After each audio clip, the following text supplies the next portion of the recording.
کا نکاح پڑھوا دیا، لیکن لڑکی کے والدین کو علم بھی نہیں تھا، تو کیا ایسا نکاح صحیح ہے؟ نہیں، کوئی نکاح صحیح نہیں۔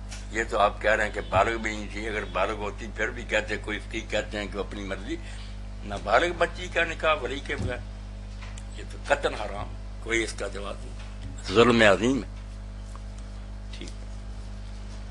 جزاکم اللہ خیر۔ مولانا، یہ سورہ بقرہ کی آیت نمبر 62 کے حوالے سے بھائی نے پوچھا ہے کہ مطابق اہل ایمان یہود، نصارہ اور صابی حضرات جو اللہ اور یوم آخرت پر ایمان رکھتے ہیں وہ کامیاب ہیں، اس کے مطابق یہود، نصارہ اور صابی قوم کے لیے کیا رسالت پر ایمان ضروری نہیں ہے؟ وضاحت فرما دیں۔ بھائی قرآن بڑا پڑا ہے کہ جو اپنے زمانے کے رسول کو نہیں مانتا اور اس کتاب کو نہیں مانتا جو اس دور میں نازل ہوئی ہے، پکے کافر ہیں، ان کا ٹھکانہ جہنم ہے۔ یہ کوئی ایک جگہ بات بیان ہوئی، اب ایک ٹکڑے کو لے لینا اور اس کا ایسا مطلب نکالنا کہ سارے قرآن پر قلم پھر جائے، یہ کوئی انصاف کرنے والی بات؟ بے ایمان مرنے کی باتیں، بات کا مطلب لینا چاہیے کہ ساری عمر میں اس نے کیا کہا، اس کو سامنے رکھ کر نبی پر ایمان کے بغیر کوئی دین نہیں۔ نیک عمل کہتے ہیں اس کو جو شریعت بتائے گی، نیک عمل نہیں اس نے ہسپتال بنا دیا، یہ لوگوں کی نظر میں ہے، وہ ایک بھی نیک عمل نہیں جو دین نے نہیں بتایا۔ اس لیے جو ہے نا کہ اللہ اور آخرت پر نیک عمل، باقی راہ کے 3 گروہ کیوں شمار کیے، یہاں بہت سے علماء کو غلطی لگی، وہ جانتے نہیں کہ آپ سورہ حج میں دیکھ لیں، وہاں مجوس بھی ہے، مشرکین بھی، وہاں نہیں جنت کی بات۔ یہ چاروں گروہ جو ہے نا جنتی ہیں اپنے اپنے دور میں۔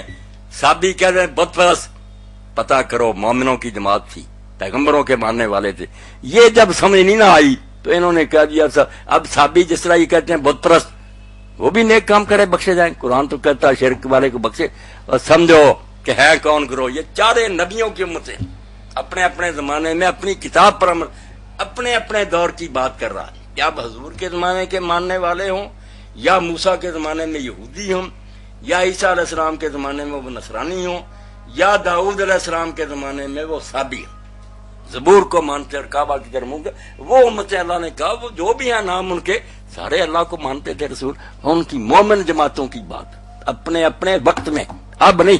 اب قرآن نے کہہ دیا کہ جو رسولوں میں فرق کرے گا کسی کے اولئک هم الکافرون حقا، پکے کافر ہیں، ان کا ٹھکانہ دوزخ۔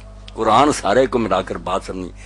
یہاں میں آپ کو بتا دوں، بات ختم ہے کہ تفہیمات سید ابوالعلا مودودی رحمۃ اللہ علیہ کی، اس کی پہلی جلد میں ایک مضمون ہے قرآن پر سب سے بڑا بہتان۔ اسی آیت کو لیا کہ لوگوں نے پھیلا دیا، قرآن تو کہتا بس ٹھیک ہو جاؤ، کوئی نبی کو مانے، پورا مضمون لکھا کہ سارے قرآن کی جڑ کاٹنا چاہتے ہو، قرآن کو بدنام کرنا چاہتے ہو، جگہ جگہ کہتا کہ نبی کو مانو ورنہ تم کافر ہو۔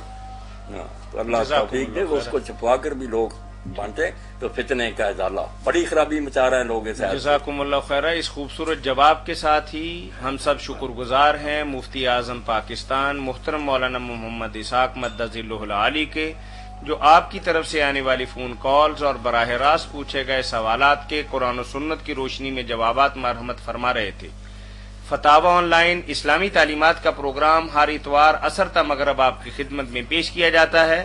اپنے مسائل کے لیے ہمیں کال کیجئے۔ کال کرنے کے لیے ہمارا ٹول فری نمبر ہے 08001117777۔ اس کے ساتھ ہی فتاوی آن لائن کے میزبان میاں طاہر کو اگلے اتوار تک کے لیے اجازت دیجیے۔ اللہ حافظ۔